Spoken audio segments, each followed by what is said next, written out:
Yo quiero partir como una primera premisa. A mí me parece que la vida en gestación es una vida que merece ser protegida y que por lo tanto yo no voy a discutir ni desde cuándo comienza la vida, porque creo que al igual que ustedes voy a tener las mismas consideraciones éticas, morales, de que aquí hay un proyecto vital. La cuestión es para mí una pregunta distinta. Si es que esa ley tiene la eficacia, cumple el rol de proteger de verdad la vida que está en gestación. Y dos, cuando prohibimos el aborto y la forma en que lo prohibimos va a causar lejos mucho más daño de aquello que busca hacer. Entonces, planteada así la cuestión, quiero decir qué derechos se encuentran vulnerados y a partir de qué elementos fácticos, empíricos yo puedo establecer. En el año 2013, nosotros como Facultad de Derecho, como Centro de Derechos Humanos, hicimos una investigación de carácter cualitativo, entrevistando a mujeres que se habían practicado un aborto, a mujeres y hombres que habían acompañado en esos procesos, a médicos y médicas, a matronas y matrones, a psicólogos y a una serie de personas que estaban alrededor de situaciones sobre aborto. En el caso de los médicos, algunos de los cuales trabajan en servicios públicos de salud y atienden a mujeres bajo distintas circunstancias, ya sea cuando llegan en las unidades de obstetricia y ginecología por alguna complicación de aborto o cuando tuvieran que intervenir ante una interrupción de embarazo, producto de un embarazo, comillas, con problemas. Pero también entrevistamos a médicos, a médicas, a matronas y matrones que actúan de una manera diversa, que no necesariamente, y quiero recalcarlo claramente, de personas que hacen aborto, pero que pudieran escuchar, aconsejar y decir cuáles son los métodos hoy día más riesgosos y menos riesgosos cuando una mujer ha determinado, tomado una decisión de interrumpir ese embarazo. Como el aborto es un delito, insisto, bajo toda circunstancia, la realización de una investigación como esta tuvo lejos muchísimas limitaciones. Primero porque teníamos que guardar fielmente la información. La revelación del secreto constituye un delito, pero además por la posibilidad cierta de que alguna de esta información pudiera ser requerida por el Ministerio Público. Por lo tanto, fueron anónimas, hubo consentimiento informado, no se tomó nunca el nombre de la persona, las personas, comillas, marcaron un consentimiento informado, no lo firmaron, pero sí marcaron el consentimiento informado. Entonces, un trabajo que permitía dar las más amplias seguridades de que aquellos que eran nuestros entrevistados pudieran dar su información. ¿Qué nos encontramos? Primero, la práctica y el contexto de la ilegalidad. Primero tenemos mujeres de las más diversas edades que se someten a prácticas muy disímiles, algunos con prestadores de salud establecidos, el médico, el ginecobstetra o algún otro médico, pero que en realidad ellas nunca supieron si eran en realidad médicos o no. En un caso en particular, una mujer se acuerda que aquel que se dio por médico era en realidad un dentista y lo supo después porque el tipo apareció detenido y apareció en algún noticiero. Otras, en cambio, obtienen, digamos, su aborto a través de la autogestión, es decir, la utilización hoy día de drogas que pueden comprarse fácilmente en el mercado nacional, como es el misoprostol, una droga que se utiliza para el tratamiento de las úlceras, pero que produce como un efecto secundario la contracción del útero y que es de acceso, hoy día nosotros creemos, masivo, por el bajo costo, el fácil acceso a la información y que puede ser muy seguro antes de las 12 semanas de gestación. Después de eso, las dosis pueden aumentar y de mayores riesgos. Entre todo, y hay algunas otras que se someten con médicos, con buenas prácticas, y otros con prestadores de salud, o como quiera que uno lo pueda hacer, porque en realidad tampoco lo saben, bajo condiciones de mucha inseguridad. 7 de las mujeres que nosotros entrevistamos ni siquiera se sometieron a un procedimiento de aborto con anestesia. El legrado intrauterino fue hecho sin nada. Por lo tanto, expuestos a niveles de dolor muy altos, con llanto que fue reprimido por quienes además hacían el procedimiento, e incluso mujeres que se desmayaban y médicos que decían, si usted se vuelve a desmayar, hasta aquí quedamos. Entonces, un nivel de violencia muy fuerte, producto claramente de una ilegalidad. Luego también tenemos mujeres que fueron expuestas a posibilidades de violencia sexual. Es decir, que quien hace un aborto, porque aquí lo que hay es un mercado clandestino, hay una ilegalidad, no solo requiere de parte de estas mujeres el precio, 1 millón, 2 millones, porque el precio varía de acuerdo al número de semanas de gestación, sino que además del precio, el dinero, lo que va a exigir es intercambio de sexo. Entonces, no solamente tenemos la posibilidad cierta, ¿no es cierto?, de ser sometida a un aborto sin anestesia, pero también sometidas a violencia sexual. En otras ocasiones, lo que hacen estas mujeres con estos abortos autogestionados, que le voy a llamar, que es la del misoprostol, esas mujeres lo hacen muchas veces solas. ¿Y por qué lo hacen solas?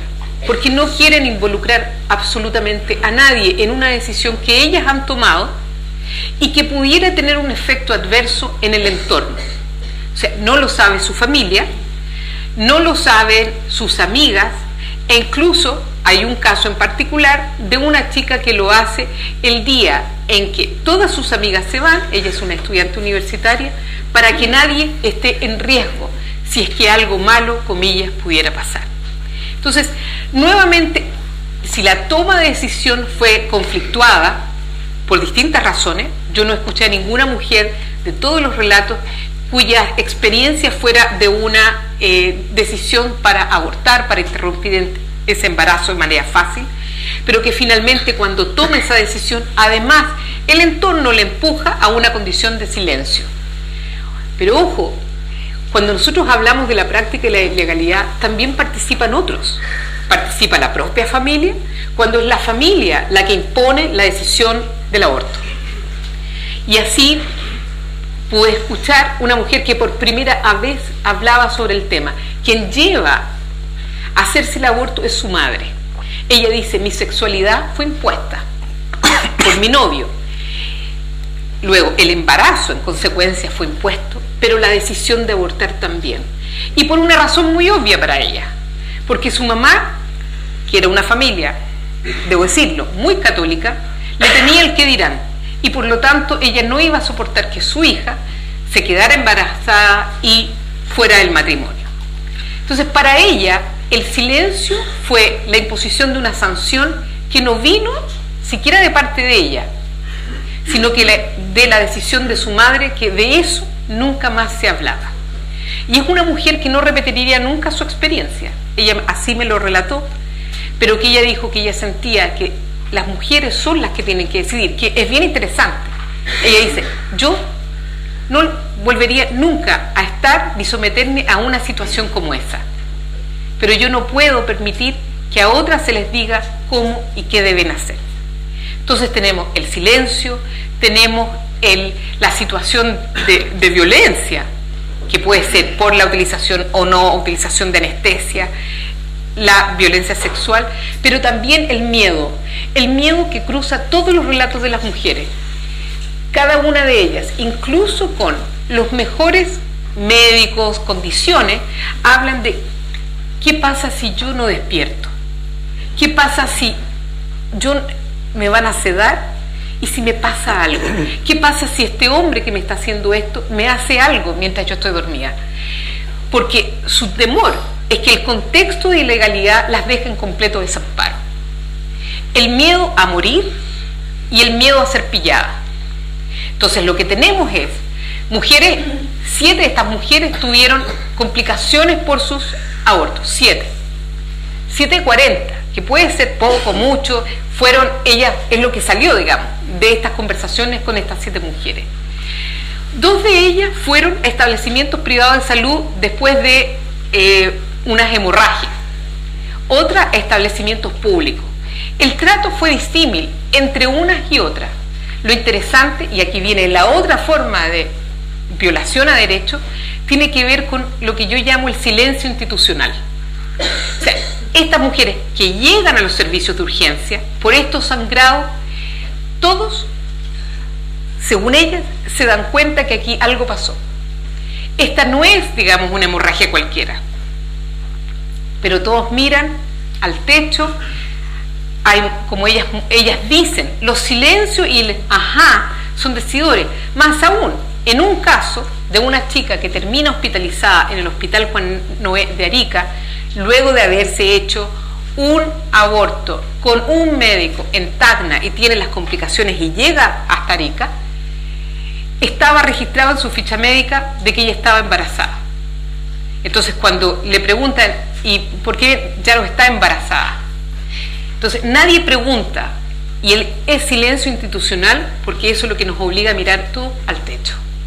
Porque es mejor no saber, mejor no preguntar. Si yo no pregunto, como médico, como prestador de salud, yo no me meto en problemas. Y yo tampoco meto en problema a la otra persona que está enfrente de mí en mi calidad de paciente. Entonces, lo que hay es la madre que dice, de esto no se va a hablar nunca más, y era la primera vez que esta mujer hablaba de su experiencia, de la misma manera que los equipos médicos dicen, implícita o explícitamente, no se pregunta. Y esto lo confirman los médicos entrevistados, que no se pregunta, salvo aquellos que realmente quieren saber. ¿Y qué le pasó a una mujer en un hospital del sur? Que mientras ella salía de la sedación, después del curetaje, insistía en preguntarle a la matrona qué es lo que se había hecho. Pero que ella estaba tan consciente de lo que estaba pasando a su alrededor, que mantuvo silencio y que nunca dijo nada. Entonces, el miedo a ser pillada, el miedo a que me pase algo, el miedo a que realmente algo me pasa. Y por lo tanto, digamos, la posibilidad que en un marco de ilegalidad pasen muchas cosas, sin que ninguno de estos, incluso cuando hay temor a morir, vaya a impedir esa decisión de abortar. Entonces, el problema es, ¿cómo lo hacemos? Si además, en algunos casos, tuvimos dos, en que mujeres ni siquiera se les somete a persecución penal. Dos de estas fueron, una de ellas condenada bajo el régimen antiguo y otra que fue con una salida alternativa bajo, digamos, el nuevo procedimiento penal. Ambos casos, gracias a la intervención de los medios de la prensa, que las siguió y que finalmente las denunció, que podemos hablar de la ética de los medios, digamos, para conseguir la cuña. No es el tema de hoy, ¿no? No es el tema de hoy, no, tranquilo. Fair play. Pero lo interesante aquí es cómo nuevamente el sistema penal puede absolutamente ser arbitrario. Las mujeres, según los propios estudios que yo he hecho y mi propia experiencia en esta investigación, es que aquellas mujeres que van a tener la mala suerte de ser identificadas para el sistema penal van a ser unas poquitas. Y la pregunta es ¿por qué? Un minuto. Entonces, aquí, ¿qué es lo que vamos a tener? Mujeres con mayores recursos que tienen la posibilidad de someterse a prácticas abortivas de mejor calidad, de estar en un entorno que las acoja, de tener la posibilidad de hablar sobre la decisión, y hay otras mujeres que no, que las vamos a someter a distintos tipos de violencia, sea por la condición en que se hace, sea por el contexto familiar, sea por incluso el tipo de gestación, como los malformados que también aparecen. Entonces, ¿por qué mantener un régimen jurídico que de ninguna manera ha sido capaz de detener la práctica del aborto en Chile y que la legalización del aborto, junto con un montón de otras medidas, como mayor acceso a métodos, educación sexual y conversar, va a permitir de verdad, digamos, un sistema jurídico que va a permitir al menos reducir la tasa de abortos en Chile, pero además proteger la vida de las mujeres y asegurar aquello que realmente queremos, que en Chile haya mucho menos abortos. Muchísimas gracias, Lidia.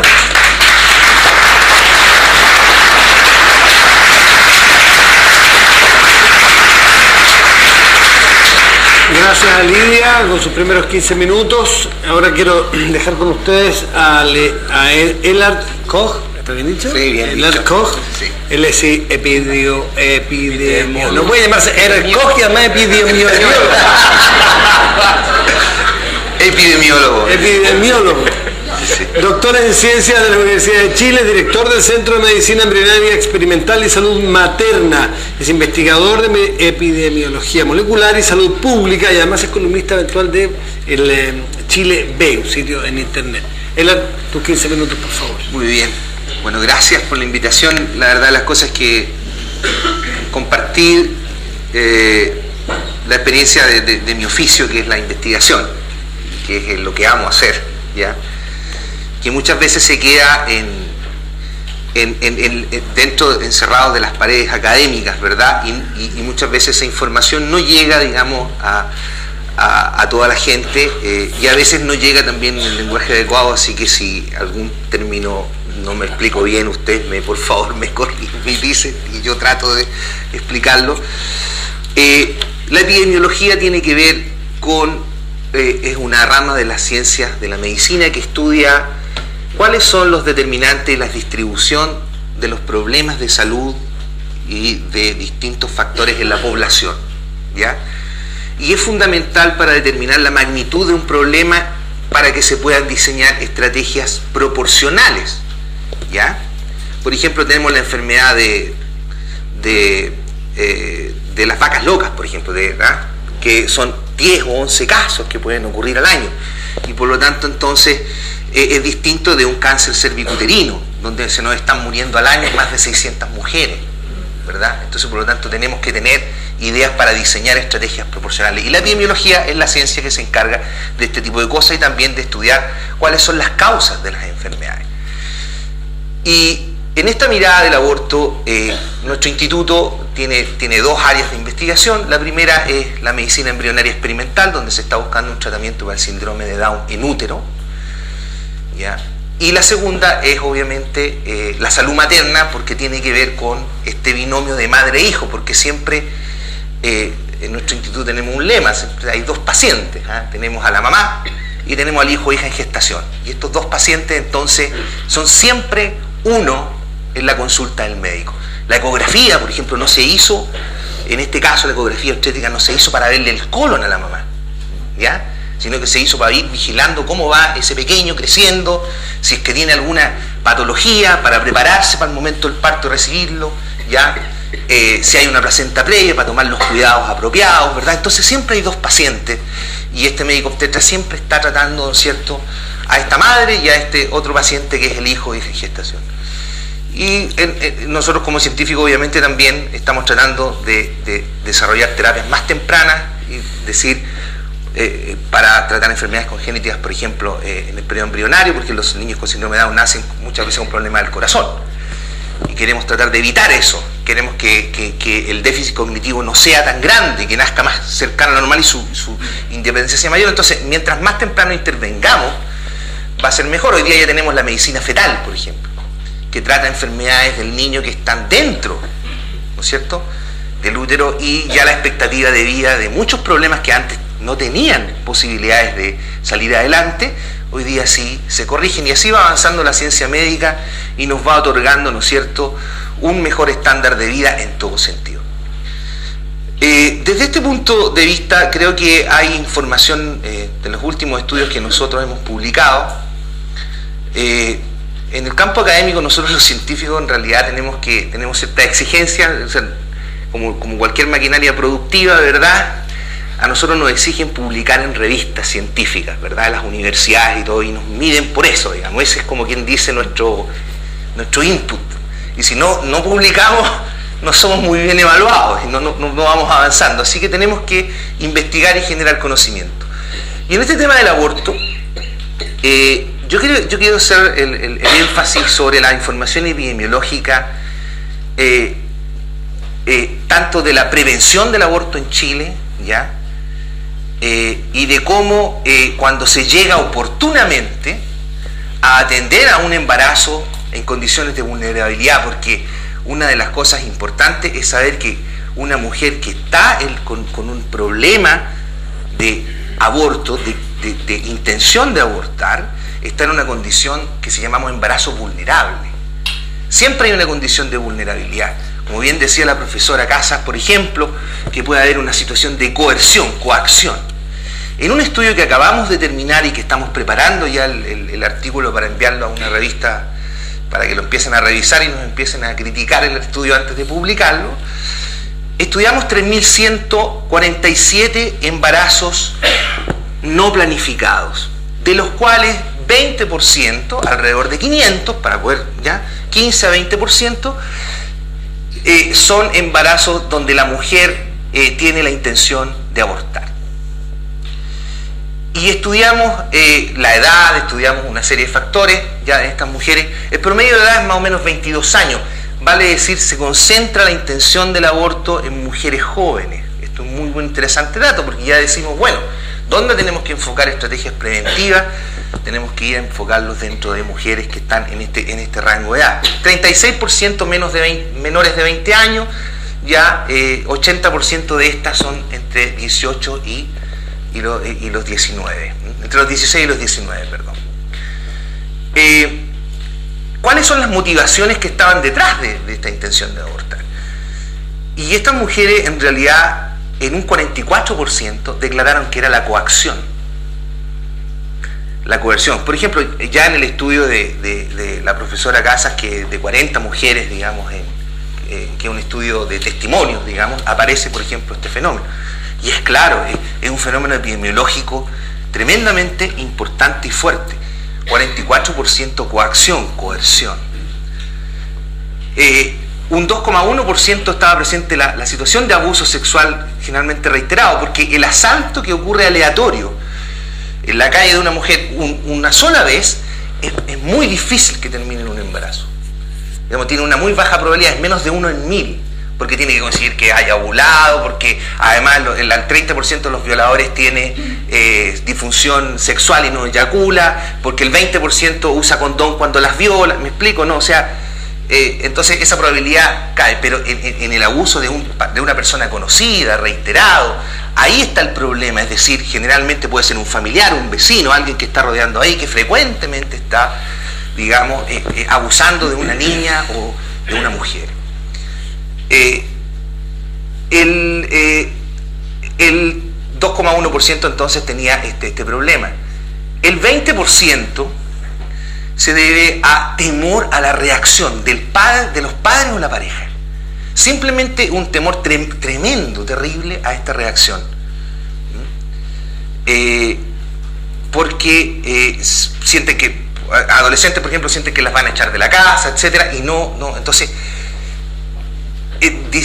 tienen esa motivación para buscar un aborto, y en un 27% porque hay algún tipo de interferencia con las expectativas de vida que tiene en ese minuto, con el proyecto de vida que tiene esa mujer, 27%.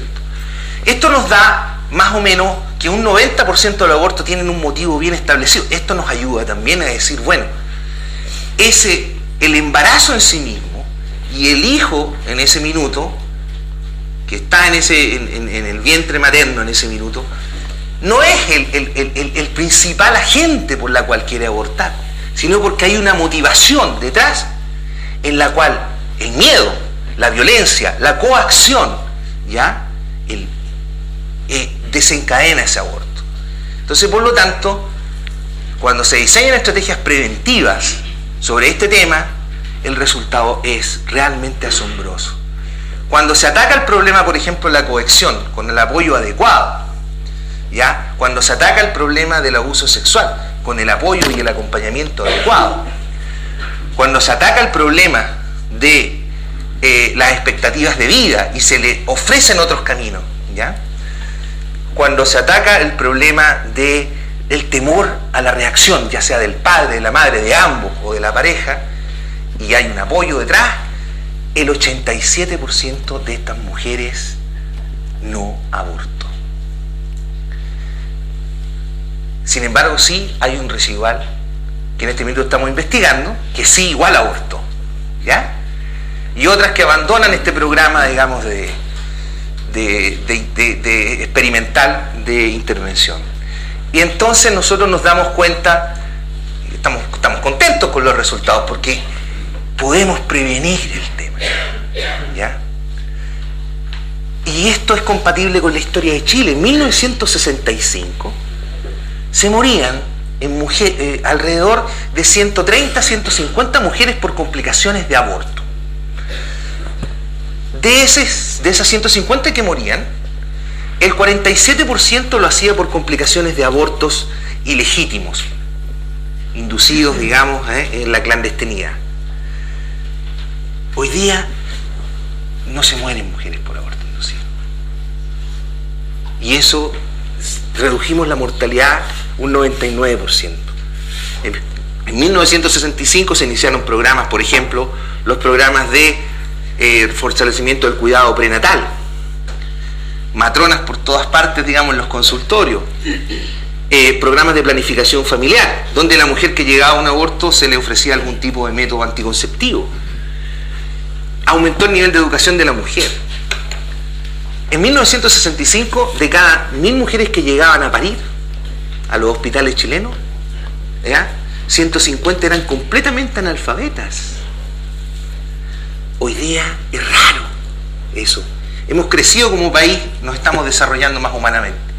Y llegamos a un momento en el cual, indudablemente, empezamos a discutir estos temas, como por ejemplo la legalización del aborto en 3 supuestos específicos, que son violación, enfermedad congénita o inviabilidad fetal y riesgo para la vida de la madre. Como no se muere ninguna mujer hoy día por aborto, en realidad la medicina ya hemos logrado prácticamente evitar que se mueran mujeres por aborto, ya, por abortos por condiciones de salud. La lex artis médica ha avanzado mucho, ya.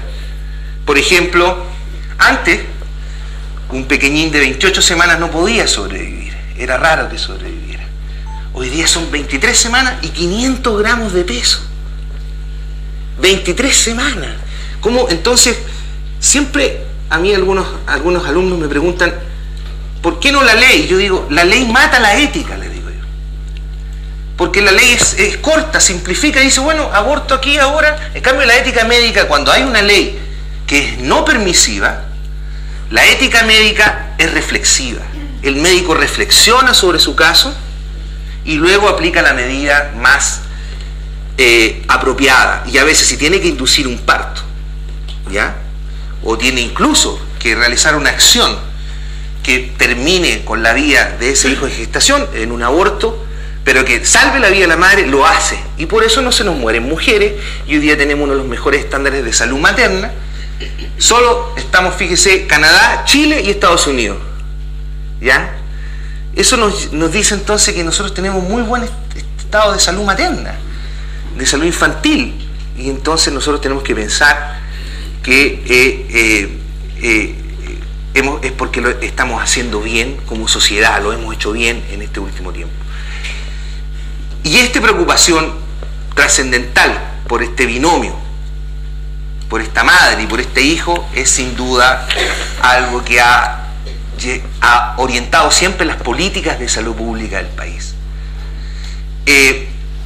También es importante remarcar, como muy bien lo dijo la profesora Casa, el fenómeno de la violencia. El aborto en sí mismo es un canal de violencia.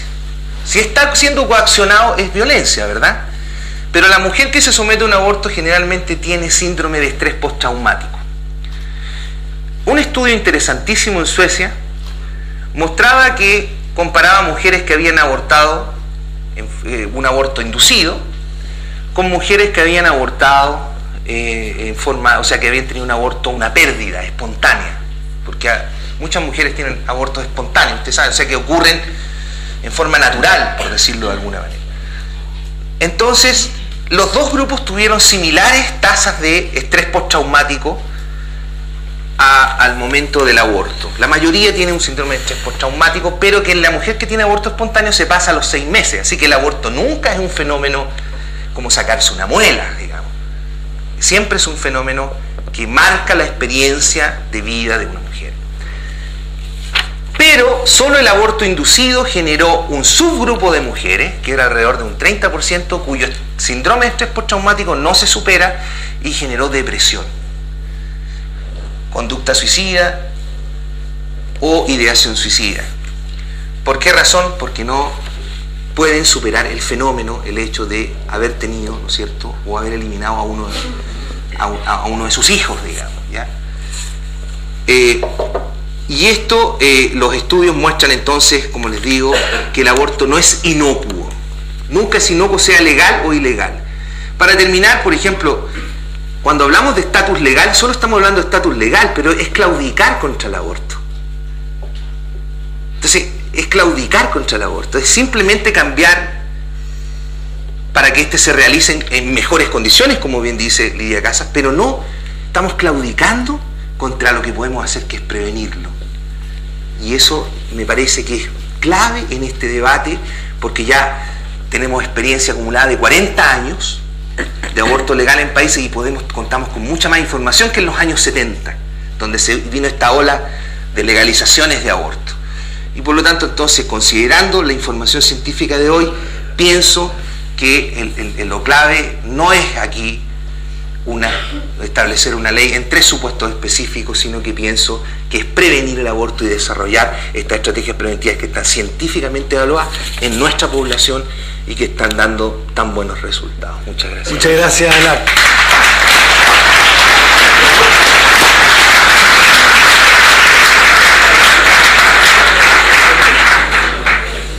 Agradecemos al profesor Elard de Koch y quiero dejar con ustedes al sacerdote jesuita Tony Mifsud. Para quienes no lo conozcan, él es doctor en Teología Moral en la Pontificia Universidad de Comillas de Madrid. Es escritor y autor de varios libros y artículos sobre moral y espiritualidad, destacando su Manual de Discernimiento. Tiene 4 tomos, así que partan pronto. Está bien, no estoy agotado. Sí, no, partan pronto. Son 4 tomos y hay que leerlo un par de veces para entenderlo. Y eso que Tony lo escribe fácil, porque es un tema brígido, ¿no, Tony? No, está bien. Bueno, y además hace este informe bimensual Ethos. Tony, muchas gracias por estar aquí. La palabra es tuya. Yo agradezco la invitación, especialmente, como decía Lidia, ¿no? Yo creo que no se da mucha oportunidad de poder hablar con tranquilidad, sin polarización. Hay una tendencia a hablar el tema de bueno y malo, lo cual yo creo que es una pérdida de tiempo. Yo creo que las diferencias más bien están en complementar. Es decir, los que están de acuerdo con el aborto, en el fondo, no es que estén de acuerdo con el aborto. Ellos defienden la vida, pero dicen, mira, en esa circunstancia, yo creo que estas son muy buenas situaciones que uno complementa y uno siempre aprende también y hace a uno repensar. Yo voy a decir algunas cosas más bien telegráficas. En primer lugar, un poco para despejar, ¿no? Porque a veces siguen preguntando, la Iglesia Católica oficialmente no tiene nada en contra del aborto terapéutico, porque no es un aborto. Es decir, si está en peligro la vida de la madre, aunque hoy en día tiene toda la razón que son muy pocas las veces, pero obviamente se puede decir el principio doble efecto, el principio de conflicto de valores, una gran cosa. Si no intervengo, mueren 2. Por lo tanto, ahí la intención no es abortar, sino salvar una vida, y la única vida que se puede salvar es de la madre. Entonces, digamos, eso no hay problema. Los problemas comienzan cuando hablan de vida y salud. Porque ¿cómo se define la salud? Ahí hay un problema. Una cosa es decir, hay peligro de vida, entonces obviamente, pero cuando comienzan a hablar de salud, a veces no especifican, entonces, ¿qué se entiende por salud? Porque el concepto